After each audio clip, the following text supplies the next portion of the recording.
यदा यदा हि धर्मस्य ग्लानिर्भवति भारत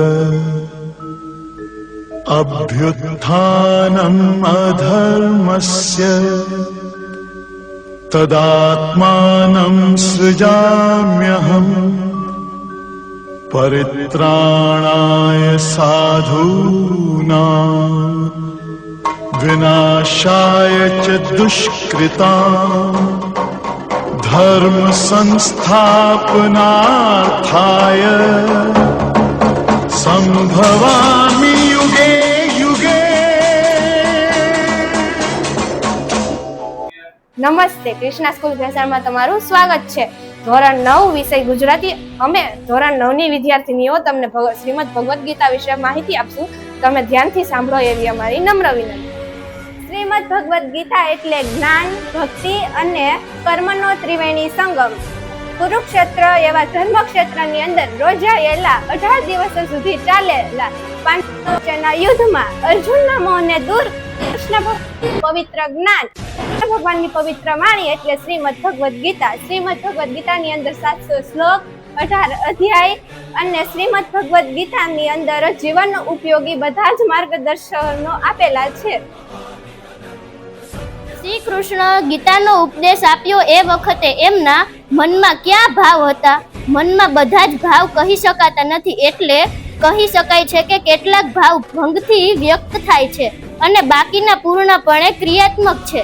એને કોઈ પતિત ચાલીને જ જાણી શકે છે। શ્રી કૃષ્ણ જે સ્તરે પણ હતા તે સ્તર સુધી ક્રમશઃ ચાલીને એ જ અવસ્થા પ્રાપ્ત કરનાર મહાપુરુષ જાણે છે કે ગીતા શું કહે છે। એ ગીતાનું પુનરાવર્તન જ નથી કરતા, પણ એમના ભાવ પણ દર્શાવે છે, કારણ કે એ દ્રશ્ય શ્રી કૃષ્ણની સામે હતું। ભગવદ્ ગીતાના પહેલા અધ્યાય વિશે ચર્ચા કરવા માંગુ છું, જે તમે ધ્યાનથી સાંભળો એવી મારી નમ્ર વિનંતી।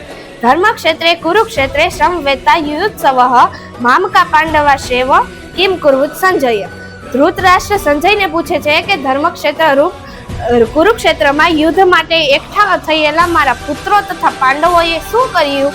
ધૃતરાષ્ટ્ર એ અજ્ઞાન અને સંજય એ સંયમ। અજ્ઞાન મનની અંદર ઊંડે ઊંડે રહે છે। અજ્ઞાનથી આવૃત મનવાળા ધૃતરાષ્ટ્ર જન્મથી અંત છે, પરંતુ તે સંયમી રૂપી સંજયના માધ્યમથી જુએ છે, સાંભળે છે, એ સમજે છે ખરો કે પરમાત્મા સત્ય છે, છતાં એના પોતાનાથી ઉત્પન્ન થયેલા મોહરૂપી દુર્યોધન જીવિત છે, ત્યાં સુધી એની દ્રષ્ટિ હંમેશા આજે શ્રીમદ ભગવદ્ ગીતાના બીજા અધ્યાય વિશે વાત કરવા માંગુ છું। તમ તથા કૃપયા વિષ્ટમ શ્રુપૂર્ણા કુલેક્ષણમ વિશોદંતામિદમ વાક્ય મુવાચ મધુસૂદન। સંજય બોલ્યા, એમ કરુણા વ્યાપ આસુ। આજે હું શ્રીમદ ભગવદ્ ગીતાના ત્રીજા અધ્યાય વિશે વાત કહેવા માંગુ છું। જ્યાસી ચેત કર્મણસ્તે મતા બુદ્ધિ જનાર્દન તર્કી કર્મણી ઘોરે માં નિયોજસ્તિ કેશવ। અર્જુન બોલ્યા, હે જનાર્દન, જો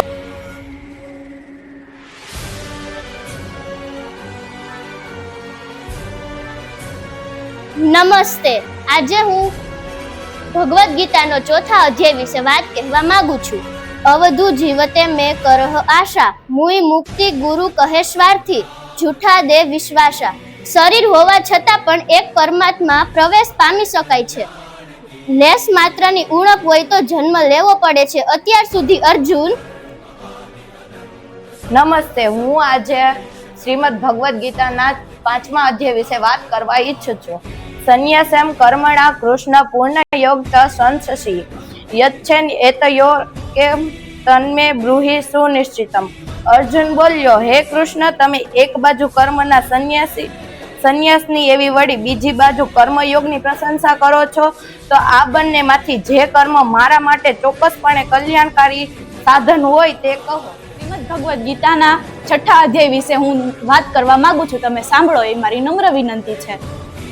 અનાશ્ચિતઃ કર્મફલમ કાર્ય કર્મ કરોતિ યહ સ સંન્યાસી ચ યોગી ચ ન નિરગ્નિર ચાકિર્યઃ। શ્રી ભગવાન બોલ્યા, જે મનુષ્ય કર્મફળનો આશ્રય ન કરતા કર્તવ્ય કર્મ કરે છે એ સંન્યાસી અને યોગી છે।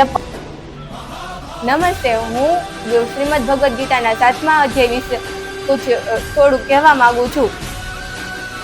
બલમ બલવતામ ચાહમ કામરાગ વિવર્જિતમ ધર્મા વિરુદ્ધો ભૂતેષુ કામો અસ્મિ ભારતવર્ષ. હે ભરતવંશીઓમાં શ્રેષ્ઠ, હું બળવાનોનું આસક્તિ તથા કામનાઓ વિનાનું બળ એટલે કે સામર્થ્ય છું, અને સહુ જીવોમાં અને ધર્મને અનુકૂળ એટલે કે શાસ્ત્રને અનુકૂળ કામ છું.